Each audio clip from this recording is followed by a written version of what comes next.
when the growth look good on you, best believe they wanna screw now. I've been trying to climb, devil threw me in the dark. Baby, don't be insecure, you can still go make a mark like blow. Could never let them drain my soul now. Blow. Table turning like doorknobs, wow. Blow. I think I'm about to set sail. I'm a walking, living legend, walking with my chest out. Life keep dealing me cards, I keep fitting in love. Yes, people, we are back in the building. You know what time it is, you know what it is, guys. If you are watching this for the first time, please make sure you smash a like for me, please. And if you haven't subscribed to the channel, you already know what to do. Please hit that subscribe button. Make sure you guys also have your notifications on. We are coming to the business end of the season, so yeah, there will be a lot more live shows throughout the summer. Obviously transfer news, scout reports, player watches, and just all round general conversations, you know, in and about Liverpool Football Club, and you know, some other things as well.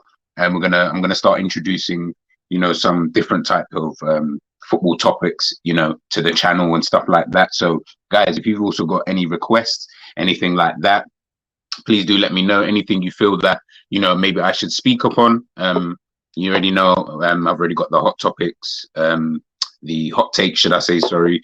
So yeah, just let me know, guys. Let me know in the comments. But today we are here for my post-match reaction. As you guys can obviously see on the screen, Liverpool 2, West Ham 1 at the London Stadium. As you guys can obviously see from the picture, Joel Matip with the deciding goal. Who thought we would ever say that in a game? But here we are, man. Here we are. Guys, welcome to the post-match reaction. So obviously, you know, as I said, you know, Liverpool 2, West Ham 1. Nervy game, bit of a nervy game. Another one, to be honest with you. All in all, I think, yeah, I think the Reds played. I think they played decent in parts. I thought we played good. Overall performance, yeah, I think we played all right, like a 6.5 kind of performance. Obviously, we start off in the first half. I felt that first half, it's kind of the theme this season. We just never really got going, if I'm being totally honest with you. I think went in at 1-1. West Ham had their chances. We were having breakaways and stuff like that, but yeah, never really. I don't know. It's like I never really felt like either team deserved to be winning, shall we say, at halftime. But West Ham, I remember there was a period in the first half where Antonio by himself could have probably killed off the game. You know, he had about 2-3 chances in the space of about 2-3 minutes. You know, to be honest with you, score all of those, you know, it's a different, or score at least one of those, you know, it might be a completely different ball game. And I think, again, we got lucky coming up against a team who just lacked that quality in the right areas. You know, they had quality in certain areas in terms of, you know, Ben Rama, Bowen, you know, they were causing a bit of trouble down the flanks. But, you know, when they needed that real quality, they just didn't really have it. So, you know, in that sense, I felt like we did get pretty lucky.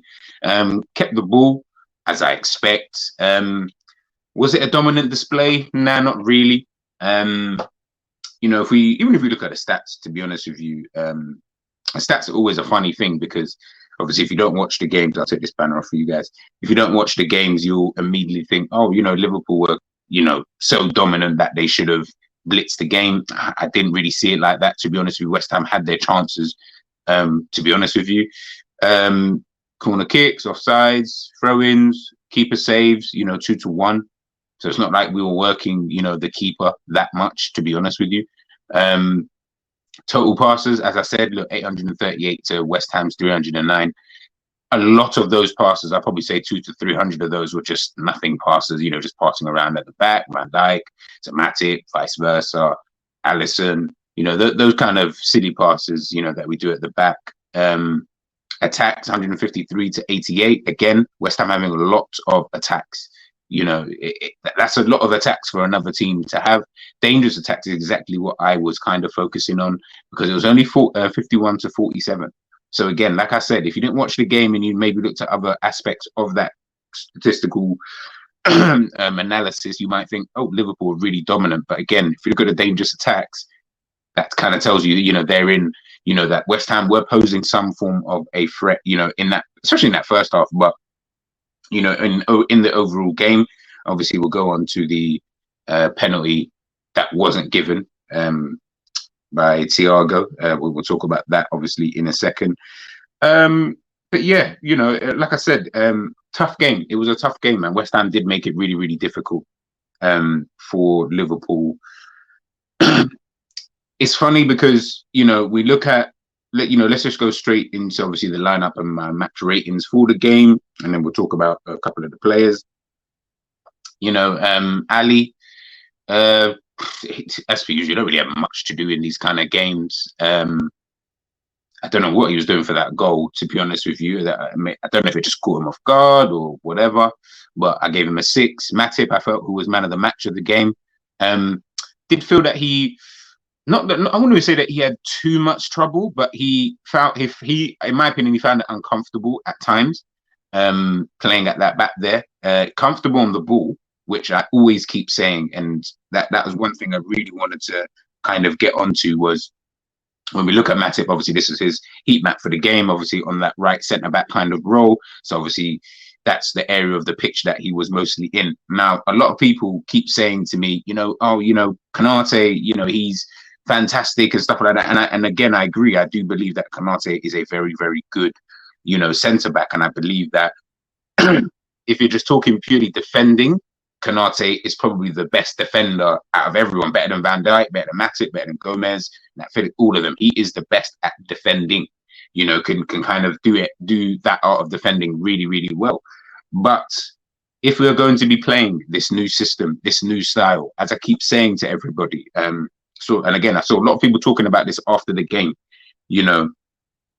talking about, the way that, certain players play and how maybe we should play and how we shouldn't play and stuff like that.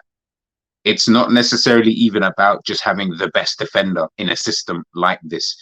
Last night we saw, for those who obviously watched it, I watched the Manchester City versus Arsenal game. Very, very good game. Good game for Manchester City anyway, in terms of that was a real footballing lesson. One player that I looked at who I was so impressed with in that game was Akanji. Now, Akanji was playing left centre back. He's played left centre back, he's played centre back, he's played right centre back.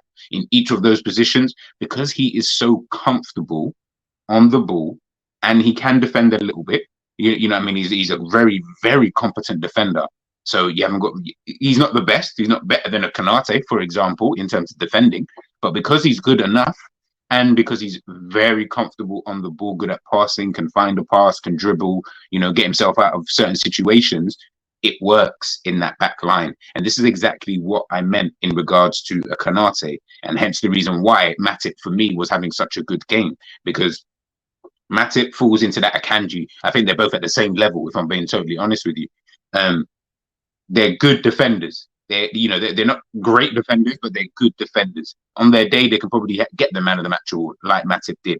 I don't know who got the man of the match, obviously, in the game against Man City versus Arsenal, probably Kevin De Bruyne. But when you look at in terms of the system that you're trying to implement and you're trying to play, it's not just about the physical attributes. That's all Jurgen Klopp is about. He's about the physical. I think now Jurgen Klopp potentially, obviously, Konate was injured, so to speak, so he was forced into this change, so we probably would have seen Konate play.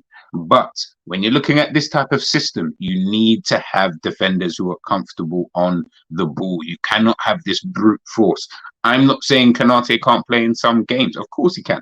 Like I said, he's a good defender.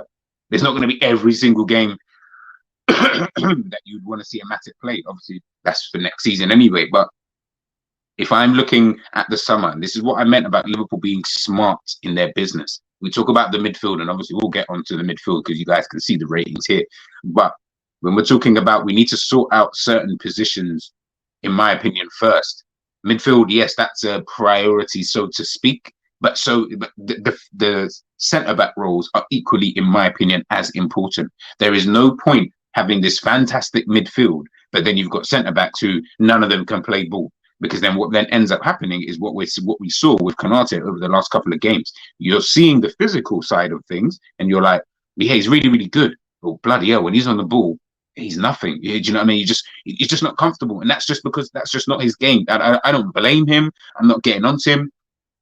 And I want people to know, I think I like Konate. I think he's a really, really good defender. And I don't know how many times I can keep stressing that. But in this type of system, and Matip fits way better in this type of system than a Konate. So, again, these are little things that Jurgen Klopp has to start thinking about in regards to what he does next season, alongside the midfield as well, because again, like I said, that's equally important. You do need to have the right midfield players, in certain areas and things like that. Otherwise, of course, it just won't really work. So now we obviously move on to Van Dijk in the middle. For the overall game, felt like it was a 6. Yeah, definitely. I felt like it was a 6. He didn't have a poor game. The one blocked probably on his game. His passing was pretty decent in the game. It always is, to be honest with you. So it's not really nothing to actually shout about. But in terms of just his overall defending, yeah, it was okay. It was okay. I never feel like he really marshaled defenses very well, to be honest with you. I don't know if that's his job. If it's not, then fair enough. Then I'm talking to the wrong person. Whoever's job it is at the back, whether it be Ali, whether it be Van Dijk, whoever it is, they are not doing it at all this season. And if they are doing an absolutely horrible job of marshalling that defense, because the defense always seems to be completely just everywhere. They never seem to be aligned. They never really seem to be in sync. We don't seem to know what we're actually doing at times. And what we rely on is the individual quality sometimes of our players. But in terms of Van Dijk in himself, like I said, the only blotch I could remember from the game was that Bowen disallowed goal. Yeah, shouldn't have been able to get that shot off. So very, very disappointing from Van Dijk in regards to that. But otherwise, in terms of his, like I said, his overall defending, it was okay. I didn't feel like the team's performance was that good anyway. So, I gave him a 6.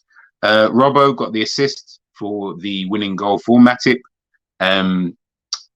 Again, Robbo falls into that kind of Konate thing in terms of I just don't really feel that comfortable with him in that left centre-back role. Got the engine, got the energy. Sometimes that energy is so wasted. Like, what are you doing, bro? Like, you don't need to press every 2 seconds. I'm not saying that Bowen had the game of his life, because he didn't, but Bowen was having a lot of time and space because you're too busy either further up the field having to get back and then defend, or you're not closing Bowen down quick enough, at times, which then allows Bowen to then come inside and things like that. Yeah, Klopp says he's an intelligent player. I'm not seeing that, to be honest with you. What I'm seeing is, again, another player who, when it comes to the physical aspect of the game, really, really good. Like I said, he can get up and down the pitch. He's got the engine. He's got the intensity that sometimes we do require in games, but your actual football like IQ just seems to be lacking, if I'm being totally honest, for me anyway. But like I said, yesterday's game, kind of the exact same from Robbo. Gave him a 6. I felt like I would have given him a 5 if it wasn't for the assist. Didn't really feel like he played that well, to be honest with you. Moving into midfield, Trent Alexander-Arnold, another good game from Trent. Again, he got the assist for Cody Gakpo's goal, if you want to call it that. But yeah, he passed the ball to Cody Gakpo. Cody Gakpo was able to dribble and shoot. But in terms of Trent in this role, Liverpool down this right-hand side. If we quickly move on to this, as we saw again, West Ham have enjoyed Benrahma, have enjoyed down that side. You can see through the middle, they're not really having that much. And down the left-hand side, they're having a little bit of joy. But down our right-hand side, as I keep saying, it is still a problem. Even if you look at the match, if you look on the top graph, just above the arrow graph, you can see it's pretty even. We were in their box, they were in our box. So again, the narrative that Liverpool were dominant in the game, I saw quite a few people saying that. I don't see that at all. This doesn't tell me that the game was dominant for Liverpool, to be honest with you. It tells me that the game was really, really even, which it actually was, in my personal opinion. I felt like a draw probably was best. So, happy to get the win. But again, it's that our right-hand side. I don't know what it is. I don't know. Again, we're not privy to the, what the coach says. We're not privy to, the instructions that he gives out to the players. Whose job is it to cover down that right-hand side? Because it is constantly, You know, I watch Manchester City play all the time because they're one of the teams who do play with this inverted full. Arsenal do it as well, but we're doing it probably, I would say, more like a Man City in terms of going into a back three kind of thing. And when I watch them do it, I'm not saying that they don't in certain games, but you never really notice. Obviously, again, like I say, it's Manchester City anyway. So, and it's not in every single game. There are going to be some games where they're going to be, you know, one of the sides are going to get isolated. But it seems to be for us, it's always down that same side. It doesn't matter what we do. It doesn't matter what the formation is. Doesn't matter who we play there. Whether it's Kanate, whether it's Matic, whether Trent's in there, it does not matter. Henderson, Salah, it doesn't matter. That side is constantly always going to be a problem, and that is going to be a massive issue for Jurgen Klopp moving forward. That has to be something that he needs to sort out. Now, whether that actually is something potentially to do, because right now the common denominator for me is actually Salah. Sounds weird, right? Because he's the attacker. But because he doesn't really get back and defend, because he's not someone who tracks back, that's not really his game. And I don't mind because of the amount of goals that he's getting. But because that's not his game, he, you know, isn't helping in that regards of the in that regards, you know, in terms of the defensive transitions. So it just always seems to be an issue. You know, I like I said, I don't know what the instructions are for, you know, us down that side, but I'm just sick and tired of players playing on that, you know, playing for the opposition on their left hand side, on our right hand side, having fun all the time. And I don't think it's even going to be any big of a deal. I don't care if we brought in Verratti, it will make zero difference. Clearly, it's making zero difference, you know, who we're putting in there, because we've always had the same issue. Even when we were winning games, we always had a problem down that side. Hence the reason why I'm starting to think, right, Salah might have to start coming, or we might, well, at some point in time, you're going to need to get someone who tracks back, because it doesn't seem to happen on that left-hand side, as we can see with the arrows. But I see this more or less in 90% of the games anyway, to be honest with you, where it's always down that side. Why is that? You know, people are going to say, oh, because we've got Jordan Henderson there. But when we were winning games, when we were top of the league, winning leagues, winning Champions League, go back and look at the graphs again. Go back and look at the graphs from last season. Go back and look at the graphs from 1920, 1819. It's the same thing.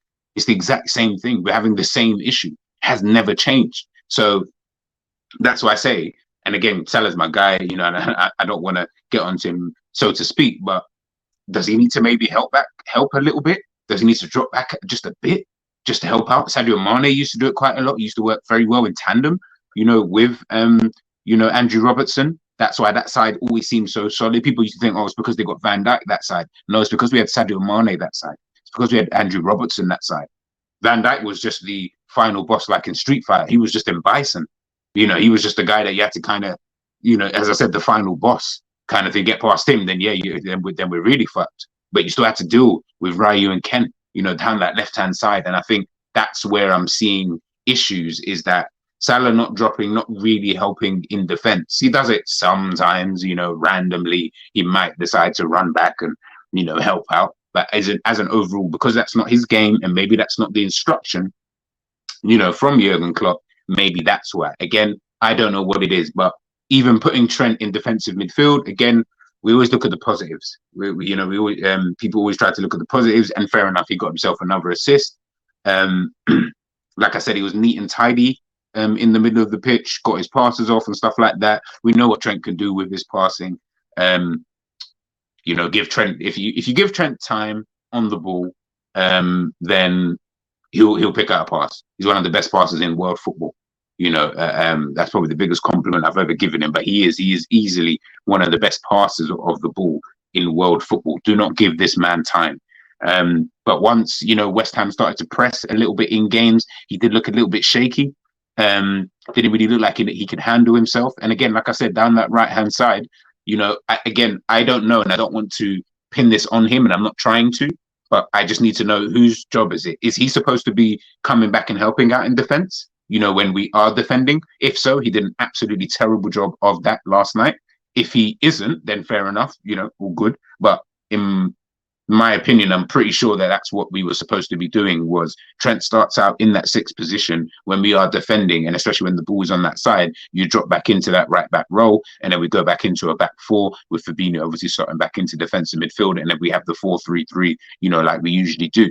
So again, I might be getting it wrong. It might not be the case, but down that right hand side, it is absolutely atrocious when it comes to defending. But in terms, like I said, in terms of Trent Alexander-Arnold, I gave him a 7. I felt like it was a very neat and tidy game from him, and got himself another assist, a passing, all of that kind of good stuff, kind of thing. So yeah, good game from Trent. Fabinho, Fabinho, I felt was a bit of a ghost. But it's weird because I felt like he was a bit of a ghost, but then I also felt like he wasn't rubbish. Hence why I gave him a 6. I couldn't really give him a 7 because I felt like he didn't do anything good, but you didn't do anything bad. I just felt like I didn't even see you in the game. I didn't even notice that you was actually there at times, in the game, kind of thing. So yeah, a bit of a weird performance, if I'm being honest, from Fabinho, to be honest with you. He does ghost quite a bit in some games. Difference is when he does ghost in those games, you will notice all of the bad things. I'm not going to say I noticed anything bad with Fabinho last night, hence why I said I will give him the 6. Moving on to Curtis Jones. Again, Curtis Jones, he's showing something different now. Again, this might just be because Jurgen Klopp has finally found a role for him in this squad. Whether he stays in the squad next season is a different question. I personally don't think he would. I think he'll be a bench player for next season, again, having to rotate and things like that. If Liverpool are clever and we're trying to go for the wins next season, I don't think he's going to be a starter for the team. But what he's showing at this current moment in time, again, tidy performance. Him and Trent, I felt like they were more or less equally the same. He just didn't get the assist, but tidy in the middle, able to retain possession, getting off the passes when we needed to, recoveries pretty well, getting off tackles, interceptions, all these kind of various different things. I felt like, Curtis Jones had a very, very tidy game in the middle of the park, and also was linking up well with the attack with Cody Gakpo as well. You saw him trying to drive forward, trying to progress the ball and stuff like that. So yeah, man. Like I said, I just don't really know what's going to happen. It all depends. Jurgen Klopp, how he is. He's a very loyal person. Yeah, I can see Klopp not buying that many players because he probably thinks that this is just the way to go, and these players are going to turn it on because we found a new way of playing, a new style and stuff like that. What I will give Jurgen Klopp credit for is changing the tactics in terms of, well, I say changing the tactics. All he's done is literally put one player into a different position, but he's done it. So I will give Jurgen Klopp credit for that. Clip that up if you need to, guys, because that's going to be the only time I will big up Jurgen Klopp. But the issues that we've always had in any formation is still evidently clear. So yeah, it's a funny one. It's a funny one. Move on to El Capitan, Jordan Henderson. Absolutely rubbish last night, in my opinion. Don't know why he keeps playing these games. It's weird. Someone said, don't fix something that isn't broke. And I fully hear that. I fully hear that. But as I was also saying yesterday, what separates the big teams and stuff like that is, I think I said this in a video I've done recently, is that we need to stop thinking that we can just go from week to week with the exact same team. Obviously, now in terms of this season and stuff like that, yeah, cool, whatever. Long term, but also in a game like yesterday as well, because like I said, Henderson was the worst player on the pitch. We need to stop thinking that we can't play anybody else. In some games, certain players work. The top teams do this. They change certain players because not every player is going to work in every type of game.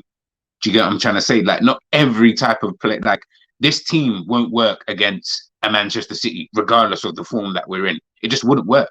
You're going to need to change it around a little bit. You're going to probably need to be a lot more conservative. You might need to play certain, maybe Luis Diaz or Darwin Núñez or a Thiago to get some control.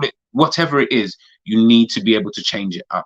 And that's something, again, like I say, Jurgen Klopp has always had a problem with, is that he's one of the only top managers I know who just keeps going with the same team every single week, never really changes it, doesn't like doing anything differently. And then it's like he's still trying to have that 1920 season where, again, we were super lucky that we were able to have the same team every single week. When we look at Jordan Henderson, these are the areas of the pitch that he is taking up. We already know, I don't need to keep saying it. I don't need to say it anyway, but we know we need to get another player in there. I don't know why he doesn't put Elliot in that position. Elliot's played God knows how many games this season. You've entrusted him to play in a position that isn't really his position. You finally kind of have a position. Elliot, Carvalho, these are positions that look where he is. He's in that attacking midfield area. Do you get what I'm saying? Or on that right hand side. Why can't Carvalho play there? Or try him out there? Why can't, Elliot, try him out there? Again, everyone's going to say, but why would you fix something that isn't broke? And I hear that. But what's the difference? What is the difference? To be honest with you. Hence the reason why I'm not getting overexcited about this whole new way that we're, lining up in games, because we've had 5 games. I think this is the 5th game in a row that we've been unbeaten. We've had this already, guys. We've literally done this in the season. I think we've done this like twice now. I think, no, once actually. And I think we've had a 4-game winning run in the season before. So what's the difference now? We're playing more or less the exact same way. We're not doing anything better, but we're getting the wins at this time in the season through the individual quality players like Trent Alexander-Arnold, players like Gakpo, players like Mo Salah, and stuff like that. When you have Jordan Henderson constantly playing in these kind of games, I'm just like, bro, like, put someone else there. That's all I'm saying. Just try someone else there. At the end of the day, you also got Thiago as well. So it's not even like I'm saying, cool, if you don't want to play Elliot, if you don't want to play Fabio Carvalho, no problem. Maybe they're a bit too young. Maybe you just don't trust them in that. Why not play a Thiago there?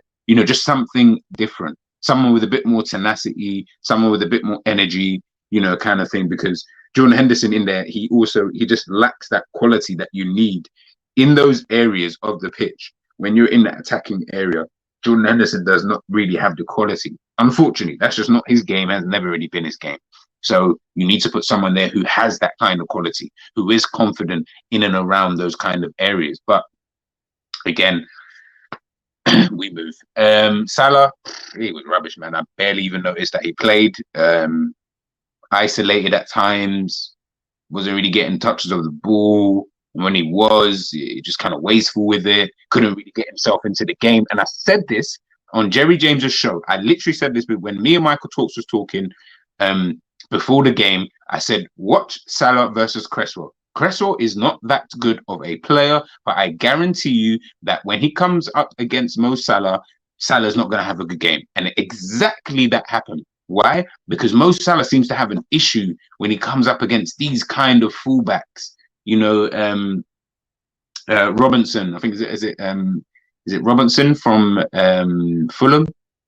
He's one that comes to mind straight away, and just other these. I don't know what it is with these type of fullbacks. Your Nuris from Wolves, whatever it is with these kind of technical kind of fullbacks, but who seem to just have his number. I don't know what it is, but they just seem to have his number, and he just can never ever get a kick in these type of games. So yeah, completely ghost. Moving on to Diogo Jota again. Felt like he was poor last night as well. Couldn't really get himself into the game. It was kind of like a ghost performance from him. Thought like he was going to come into this game with a bit of a bounce. Obviously scored in his last couple of games. So I thought, you know what, keep the same front line. If anything, you don't need to really change it. Obviously we can make the subs and stuff like that. But yeah, Diogo Jota, poor game. Cody Gakpo. I tweeted this out, last night. I can see why Jurgen Klopp is persisting with Cody Gakpo up top. I said last night as well, he's a weird player. He's so weird. He will ghost in games like Fabinho. They ghost in some games. The difference is with obviously him and Fabinho is that obviously he'll have really, really good games like he had. I felt like he had a decent game, last night. But he's a weird player, man. Such a weird player. Like he's good on the ball. He's a good dribble. Like in terms of his attributes, I don't mind his attributes at all. But I'm still just a little bit just undecided about him, man. I don't know what it is about Cody Gakpo. He's just weird, just very, very weird. Like I said last night, in terms of the game, felt like he played well. I said it before in the preview on the Jerry James show. Has to drop in. We need someone like him to drop in. Hence the reason why Darwin Núñez is not going to start. I think people need to let that shit go because it's just not going to happen. Maybe maybe that's a lie. Maybe in 1 or 2 games between now and the end of the season. But I also don't really see why. Why would you start Darwin Núñez up top? He isn't as good at what Cody Gakpo does. And again, like I keep saying, we have to change the way that we play if we want to have someone like a Darwin Núñez starting up top. When Cody Gakpo plays, he's able to drop him, help out in the midfield area, almost drop into that attacking. You can kind of see with his map here, he drops into that attacking midfield role. And when he drops into that role, he's able to then try and, give the ball off to someone else. And you saw with his goal, he was able to pick up the ball from Trent Alexander-Arnold outside the box, get the shot off, and then luckily, it went in. But that's what he was kind of doing in the game. He's good at the half turn. He's got good attributes. He's got really, really good attributes. But I'm just still a little bit like, seems like one of those weird players. I don't think he's going to get you a ton load of goals, which is what I like for my strikers. I want them to be able to get me a ton load of goals, but he will get you goals. He will just be a better scorer than a Firmino. I don't think he'll be prolific in any way, shape, or form. But when he's off, that's what worries me. If he's having an off game, I feel like the whole attack then ends up having a really off game, which isn't usually good. If one player starts having an off game, I don't feel like it should then start impacting everybody else. But it usually seems like it does. When he has an off game, the wingers can't really get into the game. Excuse me. But, last night, like I said, played really, really well. I was impressed with his performances in the game. So yeah, subs. Let's move on to the subs. I'm not going to give them a rating or anything like that. The two that I'll talk about, Diaz, when he came on, he just looked lively. Having that type of player on the bench is really, really good. To be honest with you, I still maintain. Again, he's another one. I'm just like. I like Diaz. I like what he does, but again, he's just another one of those type of players. I'm just like, yeah, he'll give you excitement. That's what he'll give you. He'll give you hella excitement. He just needs to give me the output now. If he can give me the output, then I might start changing my mind on it. I'm getting close there with him. I am getting close. Obviously, he's just come back from injury, so I'm really not judging him this season by any way, shape, or form. I will be looking more towards next season. But yeah, he gives you the excitement. He does give you that, level of excitement. He's fresh legs, so what fresh legs who came on was going to give you that kind of thing. Darwin Núñez, again, rubbish cameo, to be honest with you. Got mentions, obviously, he can't speak English and stuff like this, and he's still learning and yada, yada, yada. Just hell of excuses, man. You guys are seeing Darwin Núñez for who I think Darwin Núñez actually is. Like I said, we need to change the way we play if you want to have him play through the middle. If not, he can only play on the left. That is it. You just can't be the middle front man. And to be honest with you, I even think that Jota would offer you a better prospect down the middle than Darwin Núñez, to be honest with you. He's a cleaner finisher, gets himself in the right areas and stuff like that. I'm not saying Darwin Núñez can't get in these areas. And I'm also not saying Darwin Núñez can't finish. He just doesn't offer you what Jurgen Klopp wants in the defensive side of things, unfortunately. And I don't even really see him learning that. There was even a moment in the game, West Ham had the ball. I think by this time we were 2-1 up. West Ham had the ball. I think it was Agard or Agard, however you pronounce it. And Mo Salah was telling Darwin Núñez to press. Darwin Núñez just kind of stood off of him. Didn't really want to press and stuff like that. And I was like, yeah. And Mo Salah kind of got a little bit annoyed because he was, telling him to press and he just didn't press. And I was like, yeah, you see, this is what I'm talking about. This is why you don't play, kind of thing. But, you just got to wait and see kind of thing. If you don't, those who don't hear must feel. So, Darwin Núñez are just going to have to get used to sitting on the bench, to be honest with you. But at the same time, it's a good weapon to have off the bench. Pretty decent weapon. Don't mind having someone like him on the bench, to be honest with you. So yeah, it's gonna be pretty interesting. Can't remember who else came off of the bench in the game, but those are the two that I really wanted to talk about. But yeah, going through the ratings, like I said, Matip, I felt like was really, really good at right centre back. Like I said, if Liverpool go out in the summer and get a really good right centre back, someone who's very comfortable on the ball, someone who can play football, I think we'll have that position sorted. Same goes for the left-hand side as well. Need someone better than Robbo on that side. I think these would be good players to have on the bench as well. This will make Liverpool so much more stronger. So much more stronger. It will make us what I would, in my opinion, call an elite team. A team that can rotate a team and the drop-off isn't crazy. That's what I want to see from Liverpool, you know, going into next season. We don't need to spend bucket loads of money, guys. Do your research. Some of these players do not cost a lot of money to go out and get. You don't need to go and get the flippings, you know, the top of the guys who are going to cost you, you know, a hell of a lot of money. There are a lot of players out there who can do these roles. So yeah, that's one position. Trent felt like he had a very good, tidy game. Liked him in the middle. Defensively, not really too sure again, but you know, going forward, in terms of his actual attacking play, felt like he was really, really good. Jones, again, another tidy performance in there, in the middle of the park, again, showing everybody, myself included, just what he's all about, what he can offer to the team. And Cody Gakpo, again, good performance, again, showing me again what he can do, you know, for us in the team. So yeah, guys, that is my post-match reaction. Yeah, let me know what you guys think in regards to the performance. Do you think it was a good performance? Did we deserve to win?